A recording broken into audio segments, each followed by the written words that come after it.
ಆ ದಿನಗಳು ಸಿನಿಮಾ ನೋಡಾದ್ಮೇಲೆ ಚೈತನ್ಯ ಸರ್ ಅಂದರೆ ಅದಕ್ಕಿಂತ ಮುಂಚೆ ರಂಗಭೂಮಿಯಲ್ಲಿ ಭೇಟಿ ಆಗ್ತಿದ್ದಿತ್ತು ಚೈತನ್ಯ ಸರ್ನ. ಬಟ್ ಚೈತನ್ಯ ಸರ್ದು ಈಗ ಬಲರಾಮನ ದಿನಗಳು ನೋಡಾದ್ಮೇಲೆ ಅವರಿಗೆ ಅಂದರೆ ತುಂಬಾ ಇನ್ನೂ ಜಾಸ್ತಿ ರೆಸ್ಪೆಕ್ಟ್ ಅಂತ ಅನಿಸ್ತು. ಅಂದರೆ ಒಂದು ರಿಯಲ್ ಸ್ಟೋರಿಗಳನ್ನ ಇಟ್ಕೊಂಡು ನೈಜ ಕಥೆಗಳನ್ನ ಇಟ್ಕೊಂಡು ಸಿನಿಮಾ ಮಾಡೋದಿದೆಯಲ್ಲ, ಆ ನೈಜ ಕಥೆಗಳನ್ನ ಇಟ್ಕೊಂಡು ಸಿನಿಮಾ ಮಾಡೋದ್ರಲ್ಲಿ ಆ 80ಸ್ಗೆ ತೊಗೊಂಡೋಗೋದಿದೆಯಲ್ಲ, ಆ ಇಡೀ ಸೆಟ್ ಹಾಕಿ ಆ 80ಸ್ಗೆ ತೊಗೊಂಡೋಗಿರೋದ್ರಲ್ಲಿ ಆರ್ಟ್ ಡೈರೆಕ್ಟ್ರು ವಿಶ್ವಾಸ್ ಇರ್ಬೋದು, ಆಮೇಲೆ ವೇಣು ಸರ್ DOP ಇರ್ಬೋದು, ಪ್ರತಿಯೊಬ್ಬರು ಆರ್ಟಿಸ್ಟು ವಿನೋದ್ ಸರಿಂದ ಹಿಡಿದು ಆ ಚಿಕ್ಕ ಪಾತ್ರಗಳು ಮಾಡಿದ್ದವರು ಪ್ರತಿಯೊಬ್ಬರೂ, ಅಂದರೆ ವಿನಯ್ ಇರ್ಬೋದು, ರಜತ್ತದು ಒಂದು ಸಣ್ಣ ಪಾತ್ರನ ಅಲ್ವಲ್ಲ, ಇಡೀ ಸಿನಿಮಾ ಕಾಣಿಸ್ಕೊತಿಯಲ್ಲ. ಬಟ್ ಇಲ್ಲ, ಚೆನ್ನಾಗಿ ಫೈಟ್ ಮಾಡಿದ್ದಾರೆ. ಒಂದು ಸೀನ್ ಬಂದರೂ ತುಂಬ ಚೆನ್ನಾಗಿ ಆ್ಯಕ್ಟ್ ಮಾಡಿದ್ದಾರೆ. ಆ್ಯಂಡ್ ಎಲ್ಲ ಇರ್ಕಪ್ಪ, ನನ್ನ ಪಂಡಿದ್ರೆ ಎವಳೆ ವಾಟಿ ಆಚೆ ಒಡ್ಸ್ಕೊಳ್ಳೋದೇ ಆಗೋಯ್ತಲ್ಲ ಕ್ಯಾರೆಕ್ಟ್ರು. ಅದು ನೀನೇ ಇನ್ಸ್ಪಿರೇಷನ್ ಅಂತ. ನೆಕ್ಸ್ಟು ನಾವು ಹೀರೋ ಅಕಸ್ಮಾತ್ ಆಯ್ತು ನೀನೇ ವಿಲನ್ನು, ಅವಾಗ ಈ ಮಾತು ನಾವು ಹೇಳ್ತೀವಿ. ಅವ್ನ ಕ್ಯಾರೆಕ್ಟರ್ ಇನ್ಸ್ಪಿರೇಷನ್ ಆಗುತ್ತೆ ನನಗೆ. ನಿಮ್ಮ ಪಾತ್ರಗಳು ಕಟಾಕ್ಬಿಟ್ಟು ಹೊಡಿಸ್ಕೊಳ್ಳೋದು ಅವ್ರಿಗೆ ಚಾವಟಿ ನಾನೇ ಕಳ್ಸ್ಕೊಟ್ಟಿದ್ದೆ.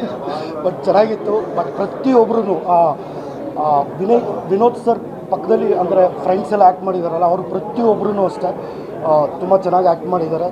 ಈ ಸಿನಿಮಾ ಒಳ್ಳೇದಾಗಬೇಕು. ಪ್ರೊಡ್ಯೂಸರ್ಸಿಗೆ ಆ ತಾಯಿ ಚಾಮುಂಡೇಶ್ವರಿ ಕೃಪೆಯಿಂದ ದುಡ್ಡು ಬಂದರೆ ಆ ಪ್ರೊಡ್ಯೂಸರ್ಸು ಇನ್ನೂ ಒಂದಷ್ಟು ಹಲವಾರು ಸಿನಿಮಾಗಳನ್ನು ಮಾಡ್ತಾರೆ.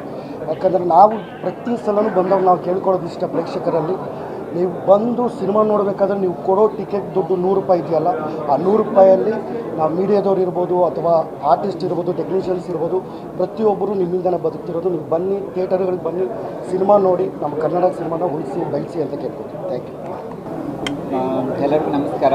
ಬಲರಾಮನ ದಿನಗಳು ಎಷ್ಟು ಆ ಟೈಟಲ್ಗೆ ಏನು ಆ್ಯಕ್ಟ್ ಆಗುತ್ತೋ ಅದೇ ರೀತಿ ಮೂವಿ ಇದೆ. ಚೈತನ್ಯ ಅವ್ರ ಡೈರೆಕ್ಷನ್ ಆಯಿತು, ವಿನೋದ್ ಪ್ರಭಾಕರ್ ಸರ್ ಆ್ಯಕ್ಟಿಂಗ್ ಆಯಿತು, ತುಂಬ ರಿಯಲಿಸ್ಟಿಕ್ ಆಗಿದೆ.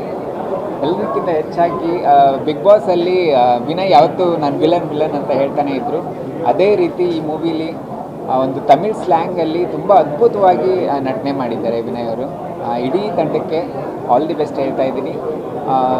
ಎಲ್ಲರೂ ಥಿಯೇಟ್ರಿಗೆ ಬನ್ನಿ ಅಂತ ನಾವು ಹೇಳ್ತೀವಿ, ಬಟ್ ಈ ಥರ ಮೂವಿ ನಿಜವಾಗ್ಲೂ ಗೆಲ್ಲಬೇಕು. ಯಾಕಂದರೆ ಅಷ್ಟು ಅಚ್ಚುಕಟ್ಟಾಗಿ, ಅಷ್ಟು ಒಳ್ಳೆ ಸ್ಕ್ರೀನ್ ಪ್ಲೇ, ರಿಯಲಿಸ್ಟಿಕ್ ಆಗಿ ಮೂಡಿ ಬಂದಿದೆ. ಒಂದು ಒಳ್ಳೆ ಮೆಸೇಜ್ ಕೊಟ್ಟಿದೆ ಮೂವಿ.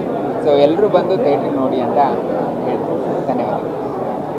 ಎಲ್ರಿಗೂ ನಮಸ್ಕಾರ. ಬಲರಾಮನ ದಿನಗಳು ತುಂಬ ನ್ಯಾಚುರಲ್ ಆಗಿ, ತುಂಬ ರಿಯಲಿಸ್ಟಿಕ್ ಆಗಿ ಮಾಡಿರುವಂಥ ಸಿನಿಮಾ. KM ಚೈತನ್ಯ ಸರ್ ಆ ದಿನಗಳು ಆದಮೇಲೆ ಆ ದಿನಗಳು ಕೂಡ ತುಂಬ ರಿಯಲಿಸ್ಟಿಕ್ ಆಗಿ ಬಂದಿತ್ತು. ಈಗ ಅದೇ ರೀತಿ ಬಲರಾಮನ ದಿನಗಳು ಕೂಡ ತುಂಬ ನ್ಯಾಚುರಲ್ ಆಗಿ ಬಂದಿದೆ. Such a ಫಂಟ್ಯಾಸ್ಟಿಕ್ direction and narration ಅಂತಲೇ ಹೇಳ್ಬೋದು. ಹಾಗೆ Vinod Prabhakar sir as usual what a performer. And ಹಾಗೆ ಎಲ್ಲರೂ ಹೇಳ್ತೀವಿ ಈಸ್ ಅನ್ ವರ್ಸಟೈಲ್ ಆ್ಯಕ್ಟರ್ ಅಂತ. ಅಷ್ಟು ಚೆನ್ನಾಗಿ ಅವರು ಪಾತ್ರನ ನಿಭಾಯಿಸಿದ್ದಾರೆ ಆ್ಯಂಡ್ ತುಂಬ ನ್ಯಾಚುರಲ್ ಆಗಿದೆ. ಅವರ ಪರ್ಫಾರ್ಮೆನ್ಸ್ನ ನಾವು ಥಿಯೇಟರಲ್ಲೇ ಎಕ್ಸ್ಪೀರಿಯನ್ಸ್ ಮಾಡಬೇಕು. ಅಷ್ಟು ಅದ್ಭುತವಾದ ಕಲಾವಿದ, ಅಷ್ಟು ಅದ್ಭುತವಾಗಿ ನಟನೆ ಮಾಡಿದ್ದಾರೆ. ಅವರಷ್ಟೇ ಅಲ್ಲ, ಸಿನಿಮಾದಲ್ಲಿ ತುಂಬ ಜನ ಸ್ನೇಹಿತರಿದ್ದಾರೆ, ಎಲ್ಲರೂ ಸಕ್ಕತ್ತಾಗಿ ಪರ್ಫಾರ್ಮ್ ಮಾಡಿದ್ದಾರೆ. ಆ್ಯಂಡ್ ವಿನಯ್ ಅವ್ರದ್ದು ಆ್ಯಕ್ಟಿಂಗ್ ಕೂಡ, ಆ್ಯಂಡ್ ಅವರು ಸ್ಟಾರ್ಟಿಂಗಿಂದ ಎಂಡಿಂಗ್ವರೆಗೂ ಅವರ ಪಾತ್ರ ತುಂಬ ಚೆನ್ನಾಗಿದೆ ಆ್ಯಂಡ್ ತುಂಬ ಚೆನ್ನಾಗಿ ನಿಭಾಯಿಸಿದ್ದಾರೆ. ಹಾಗೆ ನನ್ನ ಸ್ನೇಹಿತೆ ವಂದಿತಾ ಅವರು ಸಾಂಗ್ ಕೂಡ ತುಂಬ ಚೆನ್ನಾಗಿದೆ. She looks amazing. ಈ ಸಿನಿಮಾ ಪ್ರೊಡ್ಯೂಸ್ ಮಾಡಿರೋದು ನನ್ನ ಫ್ರೆಂಡ್ ಲೇಖಾ, ಹಾಗೆ ಅವ್ರ ಹಸ್ಬೆಂಡ್ ಶ್ರೇಯಾಸ್ ಅವರು. ಅವ್ರಿಗೆ ಒಳ್ಳೆಯದಾಗಲಿ. ಸಿನಿಮಾ ತುಂಬಾ ಚೆನ್ನಾಗಿ ಮೂಡಿ ಬಂದಿದೆ ಆ್ಯಂಡ್ ಅವರ ಒಂದು ಪ್ರೊಡಕ್ಷನ್ಗೆ ಇನ್ನೂ ಹೆಚ್ಚೆಚ್ಚು ಸಿನಿಮಾಗಳು ಬರಲಿ, ಎಲ್ರಿಗೂ ಅವಕಾಶ ಕೊಡಲಿ ಅಂತ ಕೇಳ್ಕೊಳ್ತೀನಿ. ಆ್ಯಂಡ್ ಬಲರಾಮನ ದಿನಗಳು ನೀವು ಸಿನಿಮಾನ ಥಿಯೇಟರಲ್ಲೇ ಎಕ್ಸ್ಪೀರಿಯೆನ್ಸ್ ಮಾಡಬೇಕು. ಅಷ್ಟು ಅದ್ಭುತವಾದ ಕಥೆ. ಸಿನಿಮಾ ನೋಡಬೇಕಾದ್ರೆ ನನಗನ್ಸಿದ್ದು ಸಿನಿಮಾ ನೋಡ್ತಿದ್ದೀನಿ ಅಂತ ಅನಿಸ್ತಾ ಇರಲಿಲ್ಲ. ಲಿಟ್ರಲಿ ಫೀಲ್ ಮಾಡ್ತಾ ಇದ್ದೆ ನಾನು, ಎಲ್ಲರೂ ನಮ್ಮ ಕಣ್ಮುಂದೆ ನಡೀತಾ ಇದೆಯೋ ಅನ್ನೋಷ್ಟು ನ್ಯಾಚುರಲ್ ಆಗಿ ಎಲ್ಲರೂ ಪರ್ಫಾರ್ಮ್ ಮಾಡಿದ್ದಾರೆ. ಹಾಗೆ ಸಿನಿಮಾದಲ್ಲಿ ಒಂದು ಮೆಸೇಜ್ ಇದೆ. ನಮ್ಮನ್ನು ನೋಡಿ ಉರ್ಕೊಳ್ಳೋದಿರ್ಬೋದು ಅಥವಾ ಬೆನ್ನಿಗೆ ಚೂರಿ ಹಾಕೋದಿರ್ಬೋದು, ನಮಗೆ ಮೋಸ ಮಾಡೋದಿರ್ಬೋದು, ಅವರೆಲ್ಲರೂ ನಮ್ಮವರೇ ಆಗಿರ್ತಾರೆ. ಹಾಗೆ ನಮ್ಮ ಹತ್ರ ಯಾವತ್ತೋ ಒಂದಿನ ಹೆಲ್ಪ್ ಮಾಡಿಸ್ಕೊಂಡವರೇ ಆಗಿರ್ತಾರೆ ಅನ್ನೋ ಒಂದು ಬ್ಯೂಟಿಫುಲ್ ಮೆಸೇಜ್ನ ಕೊಟ್ಟಿದ್ದಾರೆ. ಅದೇನು ಅಂತ ನೀವು ಸಿನಿಮಾದಲ್ಲಿ ಬಂದು ನೋಡಬೇಕು. ಒಟ್ಟಾರೆ ಇಡೀ ಚಿತ್ರತಂಡಕ್ಕೆ ಒಳ್ಳೆಯದಾಗಲಿ ಆ್ಯಂಡ್ ಪರ್ಫಾರ್ಮರ್ಸ್ ಯಾರ್ಯಾರಿದ್ದಾರೆ ಎಲ್ರಿಗೂ ಒಳ್ಳೆಯದಾಗಲಿ. ಬನ್ನಿ, ಸಿನಿಮಾನ ಥಿಯೇಟರಲ್ಲೇ ನೋಡಿ. Thank you so much. ಎಲ್ರಿಗೂ ನಮಸ್ಕಾರ. ಆ ದಿನಗಳು ಸಿನಿಮಾ ನಾನು ಮೊದಲ ದಿನವೇ ನೋಡಿದ್ದೆ. ಅದು ಭಾಳ ಇಂಪ್ಯಾಕ್ಟ್ ಮಾಡಿದ್ದಂಥ ಸಿನಿಮಾ. 80-90ರ ದಶಕವನ್ನು ಭಾಳ ಅದ್ಭುತವಾಗಿ ಪೋರ್ಟ್ರೇಟ್ ಮಾಡಿದರು. ಈ ಸಿನಿಮಾ ಕೂಡ ಅದೇ ಕುತೂಹಲದಲ್ಲಿ, ಬಲರಾಮನ ದಿನಗಳು ಕೂಡ ಅದೇ ಕುತೂಹಲದಲ್ಲಿ ಬಂದೆ. ನಾನು ಭಾಳ ಆ ದಿನಗಳನ್ನು ನೆನಪಿಸ್ತು. ಯಾಕೆಂದರೆ 90ಸಲ್ಲಿ ನಾವೆಲ್ಲ ಶಾಲೆಯಿಂದ ಆಗಷ್ಟೇ ಕಾಲೇಜಿಗೆ ಬರ್ತಾ ಇದ್ದಂಥ ದಿನಗಳು. ಬಲರಾಮನ ಆ ಕಥೆಯಲ್ಲಿ ಬರುವಂಥ ಅನೇಕ ಪಾತ್ರಗಳು ಅಥವಾ ಆ ಸನ್ನಿವೇಶದಲ್ಲಿ ಇದ್ದಂಥವರು ನೋಡಿದ್ದವರು, ಆ ರೀತಿ ಸಾಕ್ಷಿ ಪ್ರಜ್ಞೆ ಆಗಿದ್ದಂಥವ್ರು. ಬನ್ನಿ ಬನ್ನಿ ಬನ್ನಿ. ಹಾಗಾಗಿ ಭಾಳ ಚೆನ್ನಾಗಿದೆ, ಒಂದು ಒಳ್ಳೆಯ ಎಮೋಷನ್ ಕೂಡ ಇರುವಂಥ ಸಿನಿಮಾ.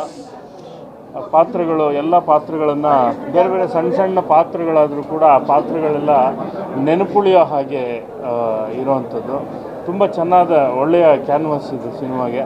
ಒಳ್ಳೆಯದಾಗಲಿ ಅಂತ ಹಾರೈಸ್ತೀನಿ. ಇಂಥ ಸಿನಿಮಾಗಳನ್ನು ಯಾಕೆ ನೋಡಬೇಕು ಅನ್ನೋ ಪ್ರಶ್ನೆ ಉದ್ಭವ ಆದರೆ ಒಂದೇ, ನಮಗೆಲ್ರಿಗೂ ಒಂದು ನಾಸ್ಟಾಲ್ಜಿ ಅಂತೀವಲ್ಲ, 80-90ರ ದಶಕದ ಬೆಂಗಳೂರು ಮತ್ತು ವ್ಯಕ್ತಿಗಳು, ಪಾತ್ರಗಳು, ಭೂಗತ ಲೋಕದ ಪಾತ್ರಗಳು, ಅವುಗಳನ್ನು ನೋಡೋದೊಂದು ಥ್ರಿಲ್. ಆ ಥ್ರಿಲ್ಲನ್ನು ಈ ಸಿನಿಮಾದ ಮೂಲಕ ಪೂರೈಸಿದ್ದಾರೆ ಚೈತನ್ಯ ಅವರು. ನೋಡಿ, ಸಿನಿಮಾ ನೋಡಿ ಆಶೀರ್ವಾದ ಮಾಡಿ. ಒಳ್ಳೆಯದಾಗಲಿ. ಸ್ವಾದಿಷ್ಟತೆಯ ಸ್ವಾದ, ತಾಜಾತನದ ಆಹ್ಲಾದ, ಉತ್ತಮ ಆರೋಗ್ಯ ಮತ್ತು ಹೆಚ್ಚಿನ ರೋಗ ನಿರೋಧಕ ಶಕ್ತಿಯ ವೃದ್ಧಿಗೆ ಈಗ ನಿಮಗೆ ಸಿಗುತ್ತಿದೆ ಉತ್ತಮ ಗುಣಮಟ್ಟದ ಪೌಷ್ಟಿಕಾಂಶ. Shri Vaidik millet health mix. ಇದು ಸಿರಿಧಾನ್ಯಗಳ ಸಂಪತ್ತು.